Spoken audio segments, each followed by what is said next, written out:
Le développement durable des richesses collectives est une alternative souhaitable à l'économie capitaliste néolibérale qui dépend d'une croissance économique que les écosystèmes planétaires ne peuvent plus supporter. Le développement durable est un concept mis de l'avant dans le rapport Brundtland en 1987.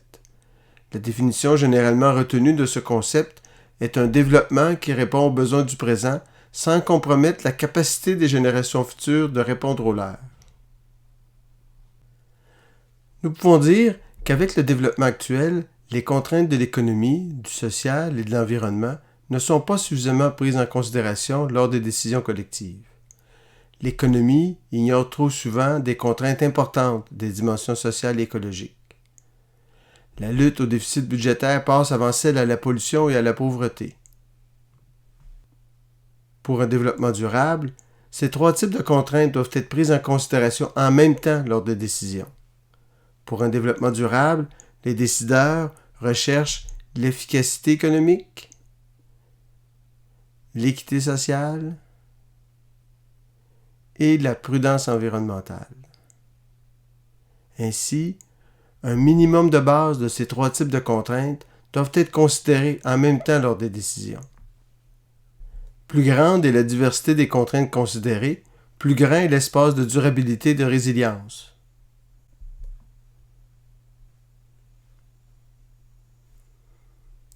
Cet espace de durabilité peut être déterminé par des limites et des seuils écologiques, sociaux et économiques. D'abord, les limites et les seuils écologiques, comme les seuils de renouvellement des ressources renouvelables. Les forêts poussent au rythme annuel de 2%, alors couper plus de 2% d'arbres annuellement dépasse ce seuil de renouvellement de la forêt. Un autre exemple est le seuil de recyclage d'un déchet ou d'un rejet. Un cours d'eau peut digérer une certaine quantité de matière organique sans déséquilibrer l'écosystème. Mais au-delà de ce seuil, un rejet de matière organique contribue à une pollution du cours d'eau. Puis, les limites et les seuils économiques, comme le seuil de rentabilité économique d'une entreprise, en considérant les coûts sociaux et les coûts écologiques pour s'assurer que les entreprises respectent les contraintes sociales et écologiques. Et il y a bien évidemment les limites et les seuils sociaux, avec le seuil de satisfaction des besoins fondamentaux des personnes, comme l'eau potable, l'air de qualité, la nourriture non contaminée, un logement sain, une communauté en paix.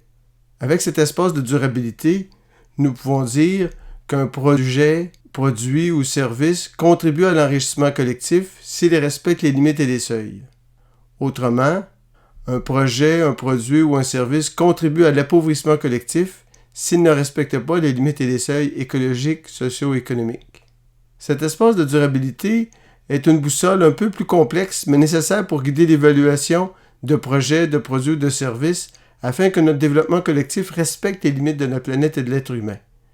C'est une alternative à la croissance du PIB pour évaluer l'impact de projets, produits ou services.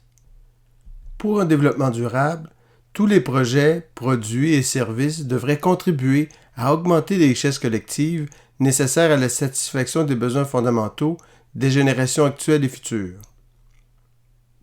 Les richesses collectives sont composées de tous les éléments contribuant au développement humain, social, économique et écologique d'une société.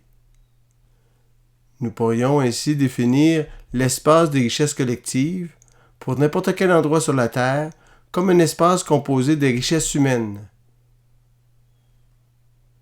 avec des enfants, des familles,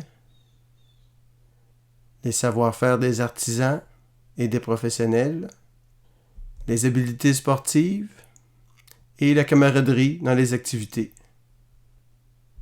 On trouve également dans cet espace des richesses collectives les richesses naturelles, primordiales au développement des sociétés humaines, qui sont composées avec les animaux sauvages, comme les lapins, les ours, et des fruits, comme les oranges, fraises, raisins, des insectes, comme les papillons, des oiseaux, des forêts, des poissons, des terres arables que nous pouvons cultiver, et des paysages, avec nos forêts, avec nos montagnes.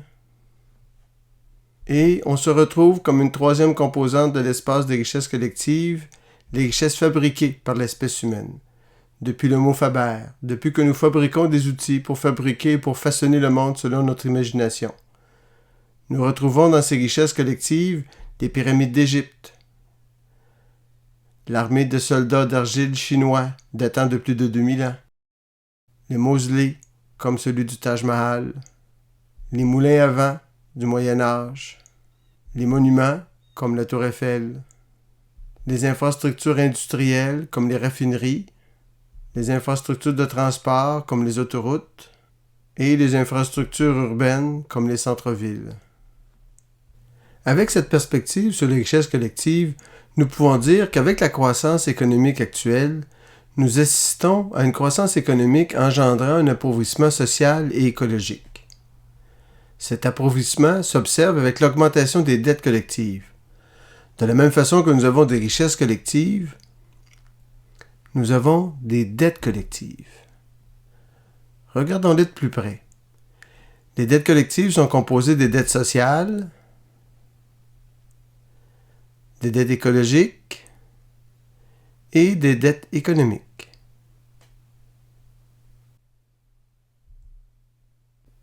Voici des exemples de ces différents types d'endettement. Les dettes écologiques sont créées par les voitures, avec la contamination de l'air. Des dettes sociales sont créées par la pauvreté. Et des dettes économiques sont créées par les emprunts. Et les dettes écologiques augmentent avec la contamination de l'eau par les industries et les villes. Les dettes économiques, quant à elles, augmentent avec les hypothèques pour l'achat de nouveaux biens. Et les dettes sociales augmentent avec le chômage. Et l'endettement se poursuit avec la contamination des sols, les cartes de crédit et la violence. Et ça continue avec la destruction des paysages, la dégradation des infrastructures de transport et le décrochage scolaire. C'est avec l'ensemble des richesses et des dettes collectives que nous devons composer pour un développement durable des richesses collectives. Avec un développement durable des richesses collectives, nous pourrions mieux insérer dans le développement des sociétés l'économie verte qui couvre les activités ayant une utilité écologique et l'économie sociale qui couvre les activités ayant une utilité sociale. Nous aurions ici un développement durable des richesses collectives sans déséquilibre entre les trois types de richesses. Pour faciliter localement la transition écologique, il est possible de créer une monnaie complémentaire qui actualise les coûts sociaux et les coûts écologiques et transforme l'endettement en enrichissement collectif. Avec un développement durable des richesses collectives, nous aurions une consommation avec des produits plus durables, réparables, recyclables et locaux. Nous aurions une production moins énergivore, qui consomme moins d'eau, utilise moins de transport, sans aucun rejet dans l'environnement. Tout doit être recyclé. Une agriculture plus diversifiée, plus locale, plus biologique et utilisant moins de transport.